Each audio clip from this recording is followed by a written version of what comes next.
공인회계사회가 추천하는 각 분야 전문 공인회계사들이 전해드립니다. 세금을 줄여주는 솔루션 코너 절세미남 절세미녀. 오늘 또 우리 회계법인 전서희 회계사님 나오셨습니다. 회계 어서 오십시오. 반갑습니다. 안녕하세요. 전서희 회계사입니다. 네, 반갑습니다. 자, 오늘 마지막이죠? 네. 네, 그렇습니다. 자, 오늘은 코로나19 시대의 그 소상공인의 절세 방안, 그걸 우리가 지금 얘기하게 되는데 먼저 이 주제를 웹툰을 통해서 함께 좀 보시겠습니다.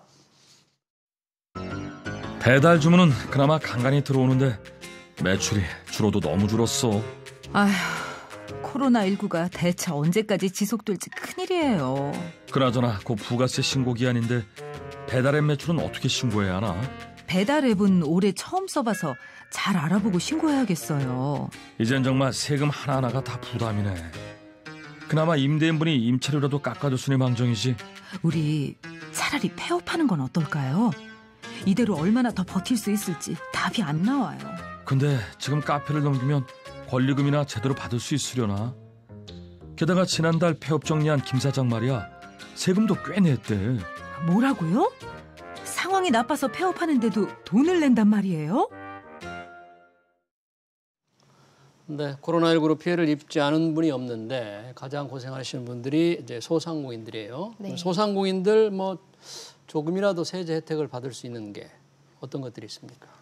네, 먼저 소규모 개인, 일반 사업자라면 2020년 과세 기간에 대하여 한시적으로 부가가치세를 간이가세자 수준으로 감면받으실 수 있는데요. 과세 기간인 6개월간의 공급가액이 4천만 원 이하이면서 부동산 공급업이나 임대업, 과세 유흥 장소를 경영하지 않는 사업자에게 적용됩니다. 특히 2020년 2기 개인 사업자에 대한 부가가치세 신고 납부 기한이 한시적으로 2월 25일까지로 연장되었는데요. 아직 부가가치세를 신고하지 않은 사업자라면 감면을 적용받을 수 있는지 챙겨보시기 바랍니다. 네. 그럼 말씀하시는 이제 요건에 해당하는 일반 과세 사업자라면 이제 감면 신청을 해야 되겠고요. 네. 또 세금을 좀 간편하게 적게 내는 간이 과세자가 있잖아요. 네. 이 간이 과세자들은 어떤 혜택이 있나요? 네, 간이가세자의 부가가치세 납부 면제 기준금액이 상향되었습니다. 종전에는 간이가세자의 연간 공급대가가 3천만 원 미만이면 부가가치세 납부 의무가 면제되었는데요. 2020년 과세기간 신고분부터는 납부 면제 기준금액이 4,800만 원으로 상향되었습니다. 다만 2020년의 경우 부동산 공급업이나 임대업, 유흥주점업을 영위하시는 경우에는 납부 면제 기준금액이 종전과 같이 3천만 원으로 적용됩니다. 네. 지금 웹툰에서도 봤는데 그 임대료를 깎아주는 임대인이 있잖아요. 네. 그런 분들에 대한 혜택은 뭐가 있습니까? 네, 이른바 착한 임대료 세액공제라고 부르는데요. 소상공인으로부터 받는 임대료를 인하하여 지급받는 경우 임대인은 임대료 인하액의 일정 비율을 소득세나 법인세에서 공제받을 수 있습니다. 2020년 1월 1일부터 2021년 6월 30일까지의 임대료 인하액에 대해 50%가 공제되고요. 공제율을 70%로 상향시키는 개정 법안이 현재 입법 예고 중에 있습니다. 다만 공제 기간을 포함하는 계약 기간 중에 임대료나 보증금을 인상하시는 경우 공제를 적용하지 않거나 이미 공제받은 세액이 추징된다는 점은 고려하셔야 합니다. 네, 뭐 착한 임대료 세액 공제, 임대인과 임차인이 이제 상생할 수 있는 좋은 제도 같은데 네. 요즘 비대면 시대에 웹툰에서도 나왔는데 이 배달 주문을 많이 받게 되잖아요. 배달 앱을 통한 매출, 뭐 세금 신고가 좀 주의해야 될 게 있는 거죠? 네, 배달앱을 이용한 매출은 매출 누락을 주의하셔야 합니다. 배달앱을 통해서 결제되는 경우에는 홈택스에서 조회되지 않는 경우가 있고 또 대부분의 배달앱이 사장님의 매출을 확인할 수 있는 별도의 정산 자료를 제공하고 있으므로 사용하시는 앱별로 확인하셔서 매출 및 부가가치세 매출세액 누락을 방지하셔야겠습니다. 특히 매출을 누락할 경우 가산세 등 추가 세금 부담이 큰 편인데요.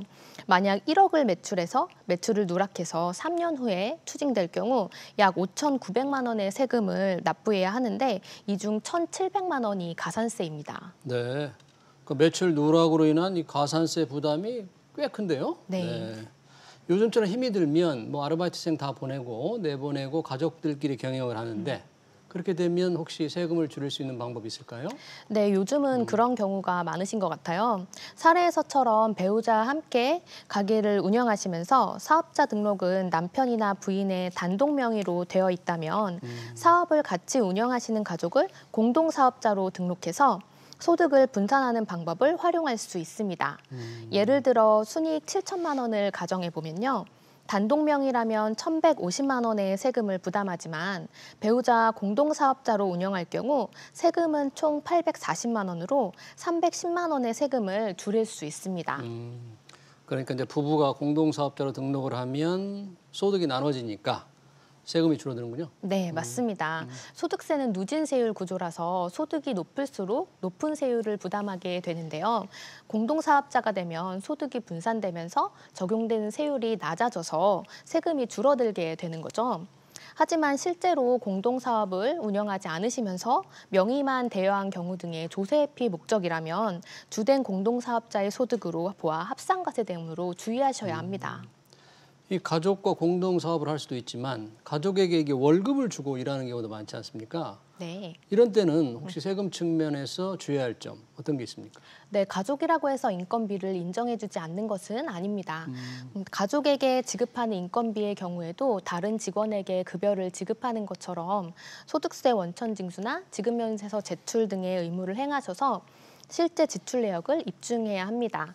다만 가족에게 과도한 급여를 지급하거나 소득세 부담을 줄일 목적으로 일하지 않는 가족에게 급여를 지급한다면 부담할 세금뿐만 아니라 가산세까지 추징되므로 주의하셔야 합니다. 네, 가족의 월급 줄 때 좀 조심해야 되겠는데요. 요즘 코로나19로 소상공인들이 폐업을 하는 경우가 굉장히 많다고 해요. 그런데 아까 웹툰에서도 보니까 폐업할 때도 뭐 내야 하는 세금이 있는 것 같은데 뭐 어떻게 세금을 내야 되죠? 네, 폐업하시는 경우 많이 힘드시겠지만 이후에 다시 시작하실 때 문제가 될 수 있기 때문에 말씀드리는 두 가지 세금은 꼭 챙기셔야겠습니다. 바로 부가가치세와 종합소득세인데요. 폐업하시는 경우 폐업 신고를 하신 뒤에 폐업일이 속한 달의 말일부터 25일 이내에 부가가치세를 신고 납부하셔야 하고 종합소득세는 폐업 연도의 다음해 5월 중에 신고 납부하셔야 합니다. 만일 폐업 시 세금 신고를 하지 않으면 신고 납부 불성실에 대한 가산세까지 추가로 부담하게 되므로 폐업 시에도 세금 신고를 꼭 잊지 않고 챙기셔야겠습니다. 정말 폐업하는 것도 서러운데 부가세, 종합소득세 다 내야 된다는데 뭐 좀 네. 조금이라도 줄일 수 있는 방법 없을까요? 네, 상황이 좋지 않아서 폐업을 하시는 건데 세금까지 챙겨야 하는 것이 부담이 되실 수 있는데요.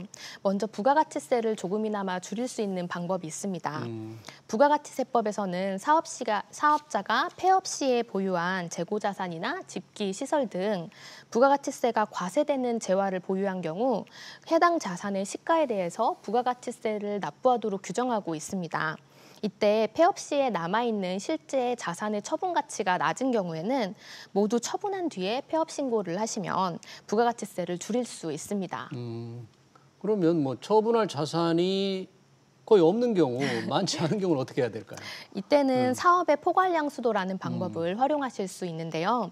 폐업하시면서 사업과 관련된 모든 사항을 다른 사업자에게 넘기는 것을 포괄양수도라고 합니다. 이 방법으로 사업을 정리하면 부가가치세를 줄일 수 있습니다. 포괄양수도는 부가가치세 과세 대상이 아니기 때문입니다.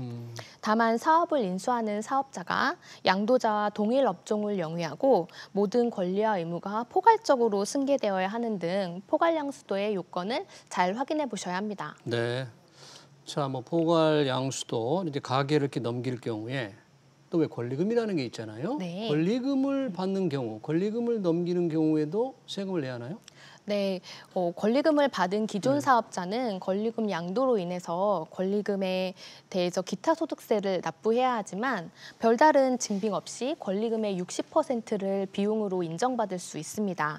또한 권리금을 준 신규 사업자의 경우에는 권리금 가액을 비용 처리를 통해서 소득세를 줄일 수 있습니다.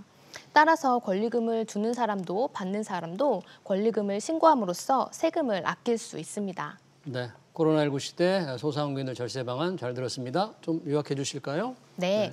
첫째, 과세기간 매출액이 4천만 원 이하인 소규모 개인 사업자라면 간이가세자처럼 적용받을 수 있는 감면을 활용해 보시고 세법 개정으로 상향된 간이가세자 부가가치세 납부 면제 금액도 확인해 보시기 바랍니다. 둘째, 임대료를 인하해준 임대인이라면 착한 임대료 세액공제를 잊지 않으셔야겠습니다. 그리고 가족과 함께 사업을 운영하신다면 공동사업자 등록을 고려해 보시고 가족에게 또 급여를 지급하신다면 관련 세법 의무를 다하여만 비용으로 인정받을 수 있습니다.